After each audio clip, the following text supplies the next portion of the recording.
चोर हो या खूनी हो, पकड़ेगा उसे तेंदुलकर। गोरी हो या सांवली हो, नहीं पिघलेगा Tendulkar.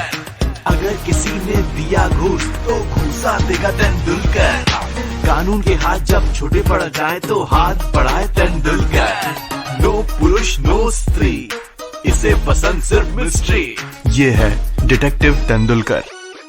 Third Vampire Studios presents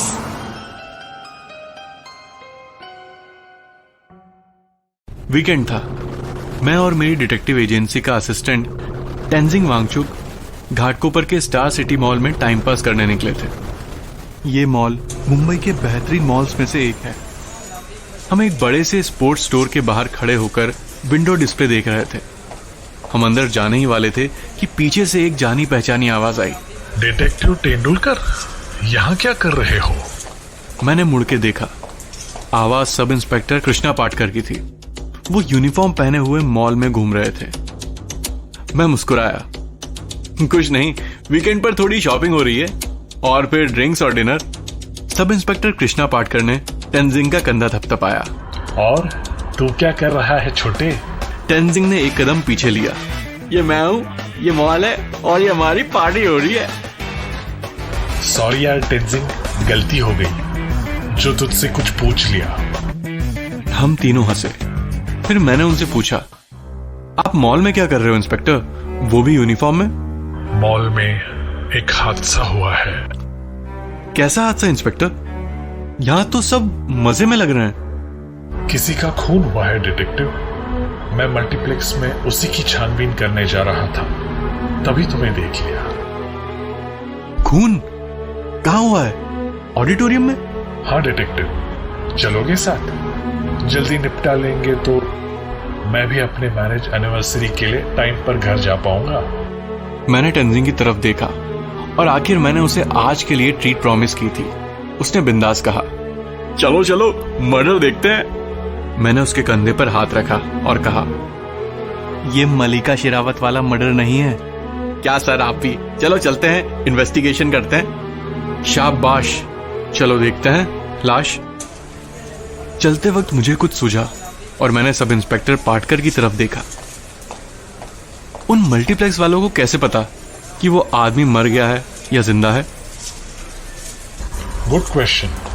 उस ऑडियंस में एक डॉक्टर था। मूवी खत्म होने के बाद थिएटर से निकलते समय उसने उस विक्टिम का पल्स चेक किया और उसे मरा हुआ डिक्लेयर किया। जब हम तीनों मल्टीप्लेक्स स्क्रीन 4 के अंदर पहुंचे तब हमें एक सीट पर पड़ी हुई एक आदमी की लाश दिखी जो करीब 35 साल का लग रहा था। उसकी गर्दन और पीठ के बीच में शर्ट पर 2 लाल धब्बे थे। मैंने अगल बगल में देखा, वहां थिएटर की यूनिफॉर्म पहने हुए एक लड़का खड़ा था। मैं उसके पास गया और बोला, क्या किसी को पता है कि यहां यह आदमी अकेले आया था या उसका किसी के साथ झगड़ा हुआ हो या कोई बात जिससे ये जुड़ा हो? सर मुझे याद है ये आदमी लेट आया था। मैंने उसे उसकी सीट की तरफ टॉर्च लाइट से गाइड किया था। मूवी देखते वक्त क्या वो किसी से बात कर रहा था? नहीं सर, पर मूवी जब चल रही थी तभी इंटरवल के कुछ देर पहले ही उसका एक दूसरे आदमी के साथ झगड़ा हो गया। किस बात पर झगड़ा हुआ था? वो दूसरा आदमी इनके पीछे एक रो छोड़कर बैठा था और वो लगातार अपने फोन पर बात कर रहा था। ओह अच्छा, तो किस तरीके का झगड़ा हुआ? वही तू मैं, कोई हाथापाई नहीं। वो आदमी भी बहुत गुस्सेल था और ये सांप भी। अब सब इंस्पेक्टर पाटकर आगे आ गए। तुम्हें क्या लगता है उस आदमी ने इसे कुछ किया होगा?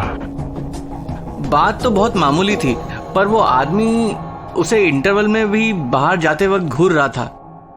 उसके बाद इसे क्या हुआ, तुम्हें कुछ याद है? सर इंटरवल के बाद तो मैं बगल वाली स्क्रीन में चला गया।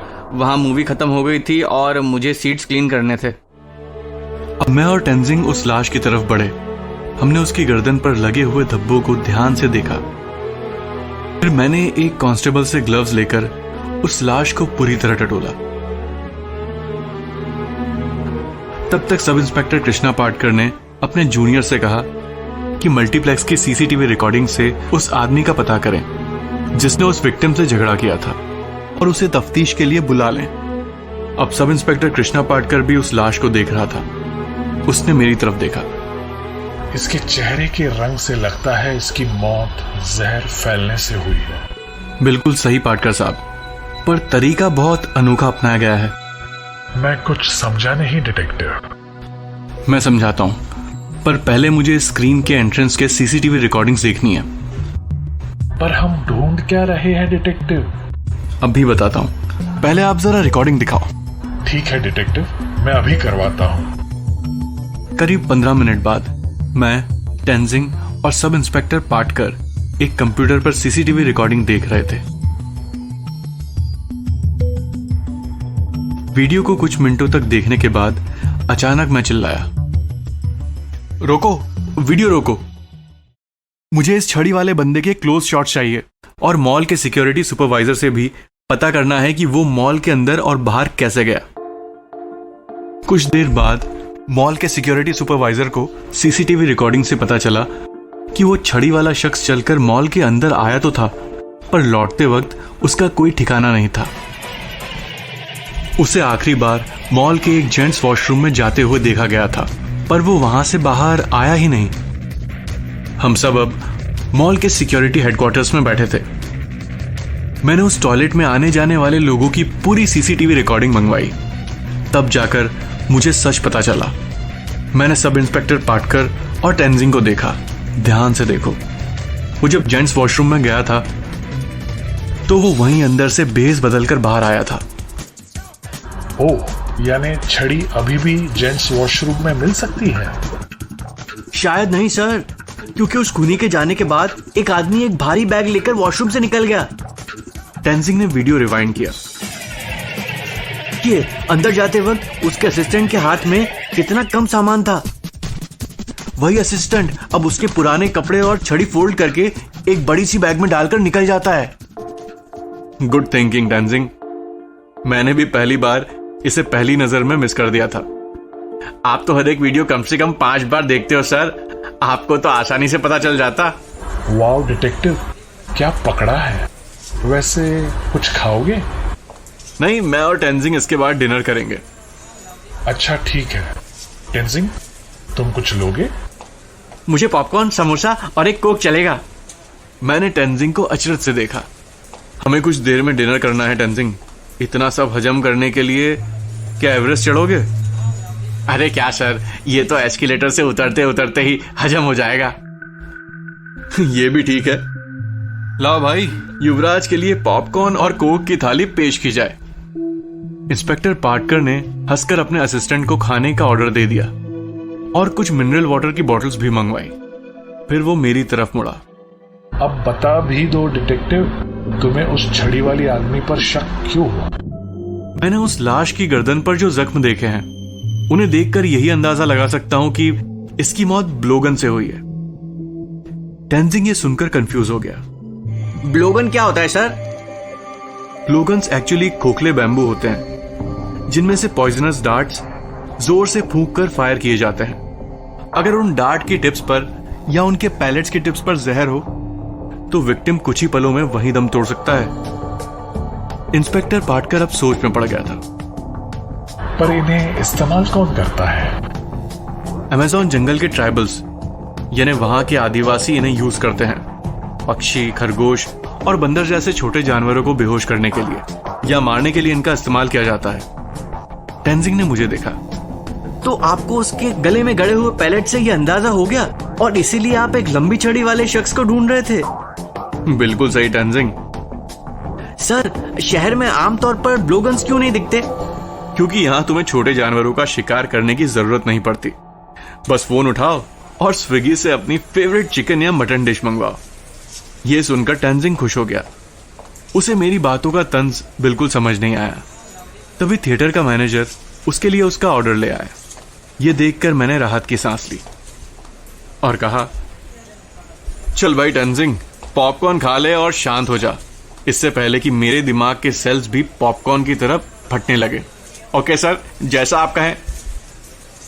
तब साथ बैठे हुए सब इंस्पेक्टर कृष्णा पाटकर ने कहा, अब इन खूनियों को पकड़े कैसे डिटेक्टिव? ये तो अब बहुत दूर निकल गए होंगे। इनके फोटो सभी स्टेट्स की पुलिस को भेज दो। हमें कोई ना कोई सुराग जरूर मिलेगा। और ठीक वैसा ही हुआ। 5 दिन बाद उस खूनी के असिस्टेंट को जकड़कर झारखंड के पुलिस के एक कांस्टेबल ने पहचान लिया। उस असिस्टेंट के इंटरोगेशन और लंबी तफ्तीश के बाद सब इंस्पेक्टर कृष्णा पाटकर को पता चला कि खूनी गोवा का एक एक्सपर्ट असैसिन था, जो आमतौर पर फैशन कोरियोग्राफर का काम करता था और मेकअप करने में भी बड़ा एक्सपर्ट था। उसने अपना मेकअप तो बढ़िया तरीके से किया था, पर वो अपने असिस्टेंट का मेकअप करना भूल गया था और उसी वजह से वो फंस गया। जब सब इंस्पेक्टर कृष्णा पाटकर ने ये बात शुक्रिया अदा करते हुए मुझे बताई, तब मैंने भी राहत की सांस ली। फोन रखने के बाद मैंने बगल में बैठे हुए टेंजिंग को एक हाई फाई दिया और कहा 10 out of 10 फॉर तेंदुलकर के टेंजिंग। चोर हो या खूनी हो, पकड़ेगा उसे तेंदुलकर। गोरी हो या सांवली हो, नहीं पिघलेगा तेंदुलकर। अगर किसी ने दिया घूस तो घूसा देगा तेंदुलकर। कानून के हाथ जब छोटे पड़ जाए तो हाथ बढ़ाए तेंदुलकर। नो पुरुष नो स्त्री, इसे पसंद सिर्फ मिस्ट्री। ये है detective Tendulkar. Hit like and subscribe to our YouTube channel. बेवड़ा भूत, उसकी माँ का सबूत। बेवड़ा भूत, मारेगा मजबूत। बेवड़ा भूत, संभल जाएगा भूत। Third Vampire Studios presents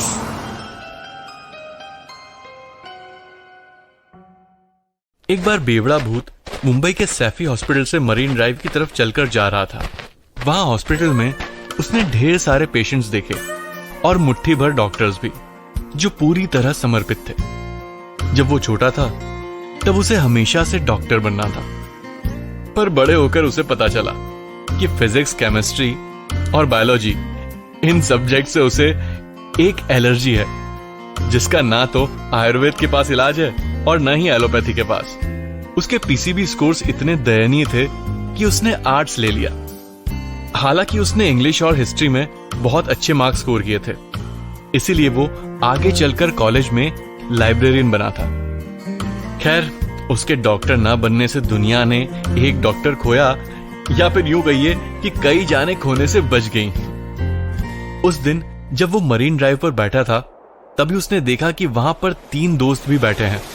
उनमें से 2 दोस्त अपने उस तीसरे दोस्त को समझाने की खूब कोशिश कर रहे थे। वो उसे कह रहे थे कि हमें पता है कि तुझे डॉक्टर बनना है, पर अगर बदनसीबी से ये नहीं हो रहा है तो तू कुछ ऐसा मत कर लेना जिससे तेरे माँ बाप जीते जी मर जाएं। वो लोग समंदर की तरफ इशारा कर रहे थे।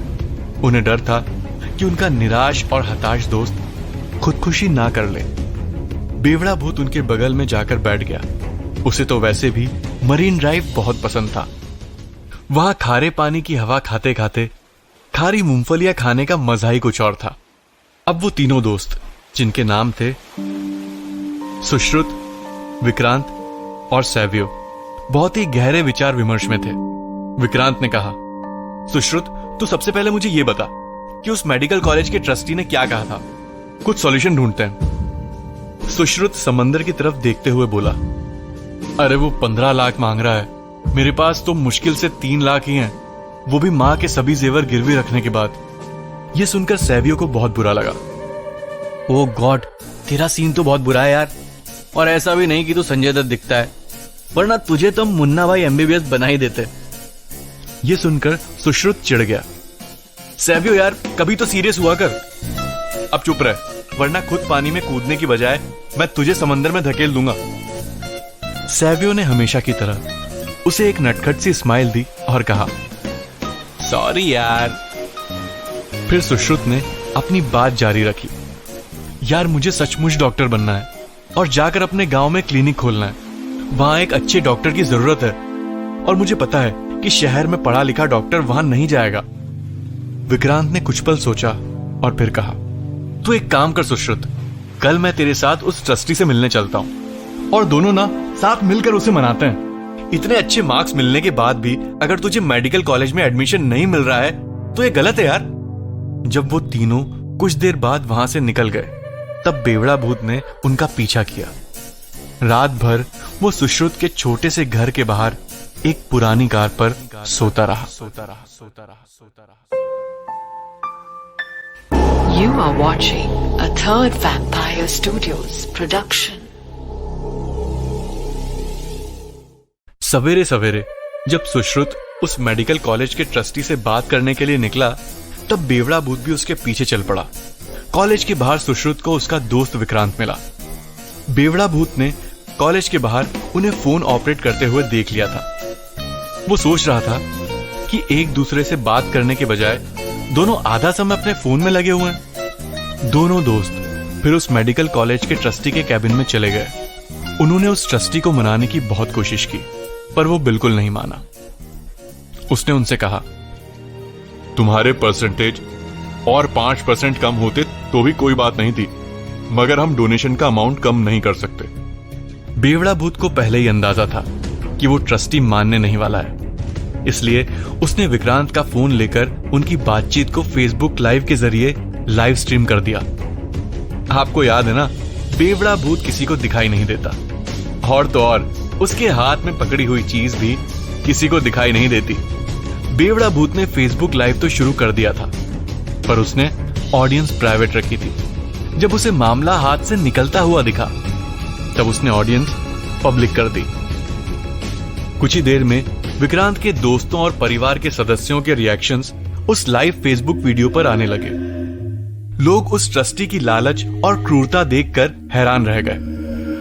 उन्होंने गुस्से में आकर वो वीडियो अपनी अपनी टाइमलाइंस पर शेयर कर दिया और धीरे धीरे वो वीडियो वायरल हो गया। तभी उस मेडिकल कॉलेज के प्रिंसिपल ने उस ट्रस्टी को कॉल किया। क्या कर रहे हो सर जी?